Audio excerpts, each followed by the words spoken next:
سلام یا حسین، سلام یا حسین۔ محرم الحرام کی مناسبت سے لندن بھر کی امام بارگاہوں میں خانوادہ رسول اللہ صلی اللہ علیہ وآلہ وسلم کو درود سلام کا نذرانہ پیش کرنے کا سلسلہ جاری ہے۔ کئی مقامات پر کورونا کے پیش نظر آن لائن مجالس کا انعقاد کیا جا رہا ہے۔ برطانوی حکومت کی ہدایات پر احتیاطی تدابیر کا خاص خیال رکھا جا رہا ہے۔ تمام مکاتب فکر امام حسین علیہ السلام کی عظیم قربانی کو اپنے انداز میں ہدیہ عقیدت پیش کر رہے ہیں۔ مزید تفصیلات وسیم قاسمی کی اس رپورٹ میں۔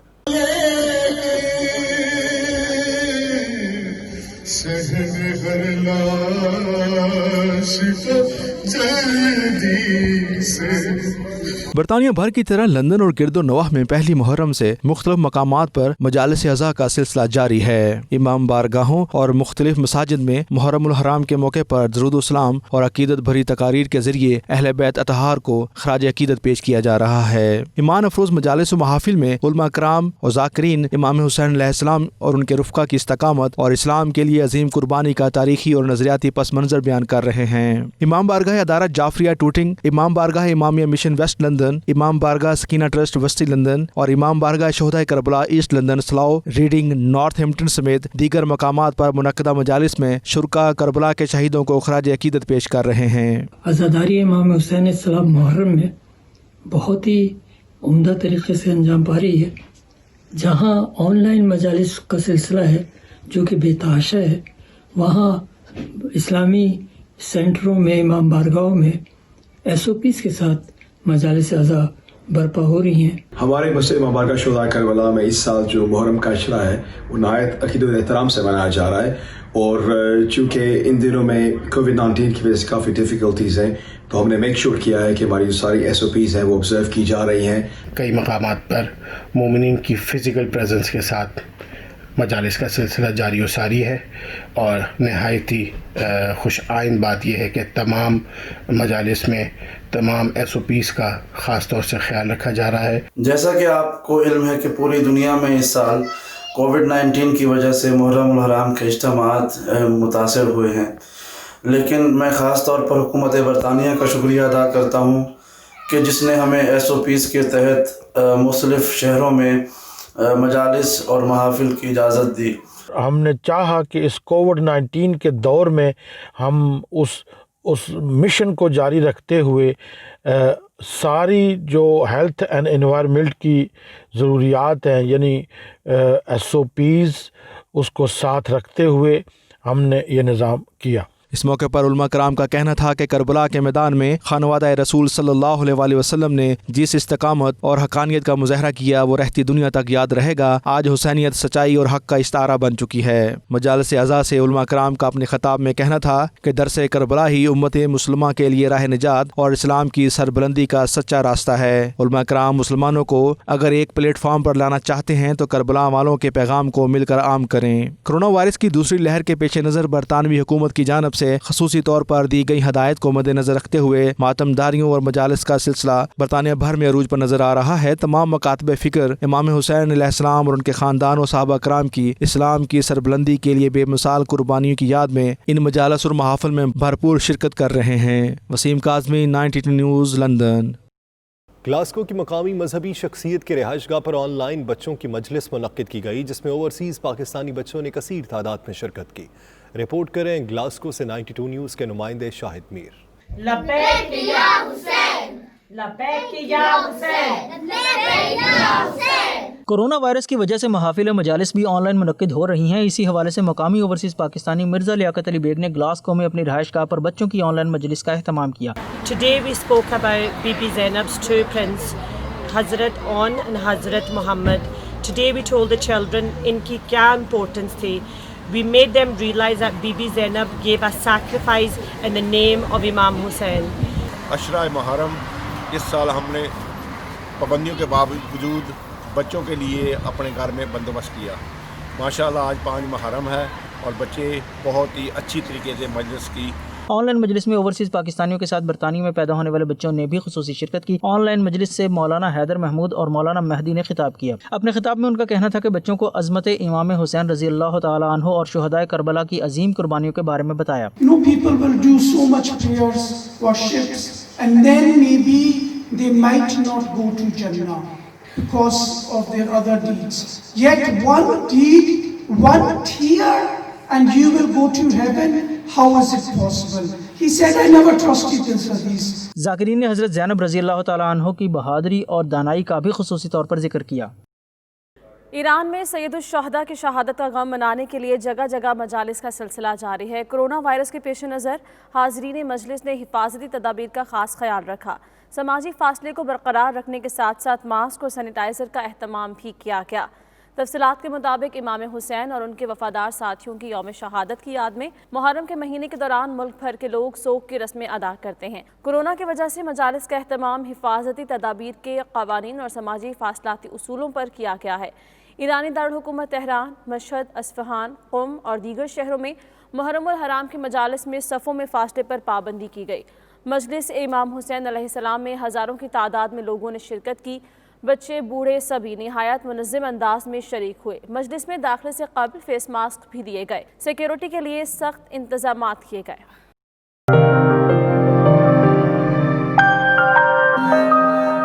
کورونا کی وجہ سے تاریخ میں پہلی بار برطانیہ کا پبلک سیکٹر قرض 2 ٹریلین پاؤنڈ سے تجاوز کر گیا۔ صورتحال سے نمٹنے کے لیے حکومت نے رواں سال جولائی میں 26.7 بلین پاؤنڈز قرض لیا۔ بیورو چیف یو کے غلام حسین اوان کی یہ رپورٹ دیکھیے۔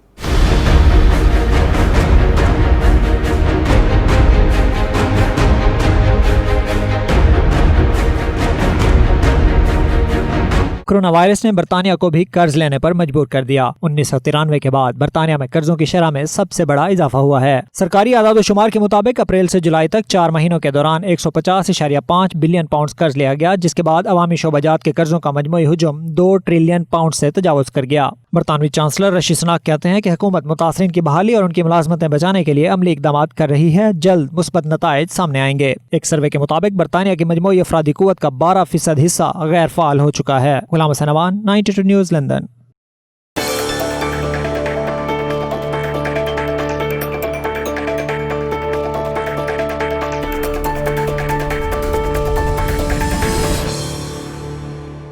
پی ٹی آئی کے سیکرٹری او آئی سی ڈاکٹر عبداللہ ریاڑ کا کہنا ہے کہ اوورسیز پاکستانیوں کو انصاف کی جلد فراہمی کے لیے اوورسیز اسپیڈی جسٹس کورٹس بنائی جا رہی ہیں، جہاں دیار غیر میں رہنے والے پاکستانیوں کے دیگر کیسز کے ساتھ ساتھ پراپرٹی سے متعلقہ تنازعات بھی حل کیے جائیں گے۔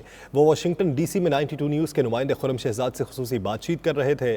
آئیے دیکھتے ہیں۔ پاسپورٹ کا حصول، نادرا کارڈ کا حصول، ایئرپورٹ پہ امیگریشن اور FIA کے مسائل، یہ ایک مائنر ایشوز ہیں جو کہ کافی حد تک سٹریم لائن ہو چکے ہوئے ہیں۔ پھر اگلا سٹیپ ہے جس میں پاور آف اٹرنیز، لوگوں کی فیملیز جو ہے ان کو دقت ہوتی ہے، پراپرٹی ایسٹس ریلیٹڈ ایشوز، اس میں کمپلیکسٹیز آف دا لا موجود ہیں۔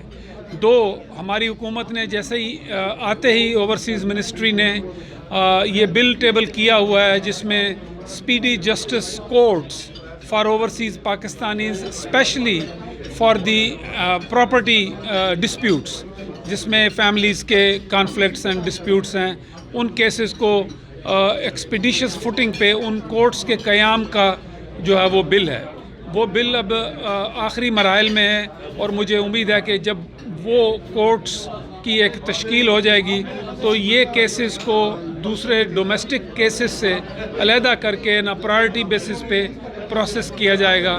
اقوام متحدہ میں پاکستان کے مستقل مندوب منیر اکرم کہتے ہیں کہ رکن ممالک کو بیک وقت 3 عالمی چیلنجز کا سامنا کرنا ہے، جن میں کورونا وائرس اور اس کے نتائج، پائیدار ترقیاتی اہداف کا ادراک اور آب و ہوا کے وجودی خطرے سے گریز شامل ہیں۔ انہوں نے کہا ہر جگہ امیر ہوں یا غریب سب کو ویکسین تک مساوی رسائی ملنی چاہیے. ترقی یافتہ ممالک وبائی اور معاشی بدحالی کے لیے اپنے رد عمل کی مالی اعانت کے لیے قریب $10 ٹریلین تیار کر سکے ہیں. ترقی پذیر ممالک اس کا ایک حصہ بھی نہیں اٹھا سکے. انہوں نے کہا IMF نے اندازہ لگایا ہے کہ کووڈ بحران کا سامنا کرنے کے لیے SDG کے اہداف کو حاصل کرنے کے لیے انہیں $2.5 ٹریلین سے زیادہ کی ضرورت ہے. سعودی عرب میں پاکستانی سفیر راجہ علی اعجاز نے سعودی وزیر برائے سرمایہ کاری محمد خالد الفالح سے ملاقات کی ہے، جس میں تجارتی اور معاشی تعلقات کو مستحکم بنانے پر اتفاق کیا گیا ہے. سعودی دارالحکومت ریاض میں وزارت سرمایہ کاری کے آفس میں ہونے والی ملاقات میں پاکستانی سفیر راجہ علی اعجاز اور سعودی وزیر سرمایہ کاری محمد خالد الفالح کی ملاقات میں دو طرفہ تعلقات کے حوالے سے تبادلہ خیال کیا گیا. اس دوران پاک سعودی تعلقات دونوں ممالک کے مابین سرمایہ کاری اور معاشی استحکام لانے پر اتفاق ہو گیا ہے. پاکستان کونسلیٹ جدہ کی جانب سے عام فیسٹیول کا اہتمام کیا گیا، جس میں سعودی شہری سفارتکاروں سمیت دیگر کمیونٹی اراکین نے بھی بھرپور انداز میں شرکت کی. مزید تفصیلات عدیل ریاض کی اس رپورٹ میں.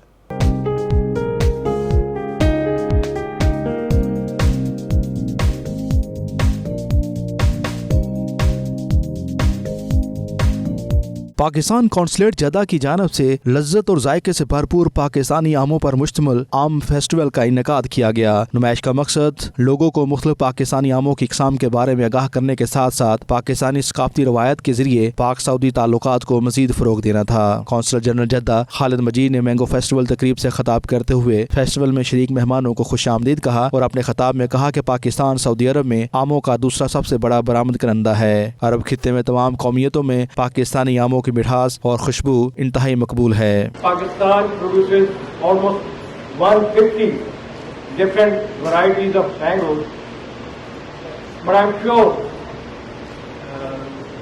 Pakistani mangoes are world acclaimed, world renowned to be one of the best, if not the best. Festival میں پاکستانی آم کے فروغ کے لیے عرب عوام اور سفارتکاروں کے لیے مختلف اقسام کے آم کے ملک شیک کا بھی اہتمام کیا گیا، جس سے حاضرین خوب لطف اندوز ہوئے. تقریب سے کمرشل کونسلر سید وحید شاہ نے آم کی اقسام سے متعلق حاضرین کو تفصیلی بریفنگ دی اور بتایا کہ سندری، چونسا اور انور رٹول سب سے مشہور آم ہیں جو کہ سعودی عرب میں سب سے زیادہ پسند کیے جاتے ہیں. تقریب کے آخر میں آم سے بنا کیک بھی کاٹا گیا. عدیل ریاض، 92 نیوز، جدہ، سعودی عرب. کینیڈا نے لبنانی حکومت کو بیروت بندرگاہ دھماکے میں تحقیقات کی پیشکش کی ہے. کینیڈین وزیر خارجہ نے بیروت کے دورے کے موقع پر دھماکے سے متاثرہ خاندانوں سے بھی ملاقات کی. تفصیلات کے لیے یہ رپورٹ دیکھیے.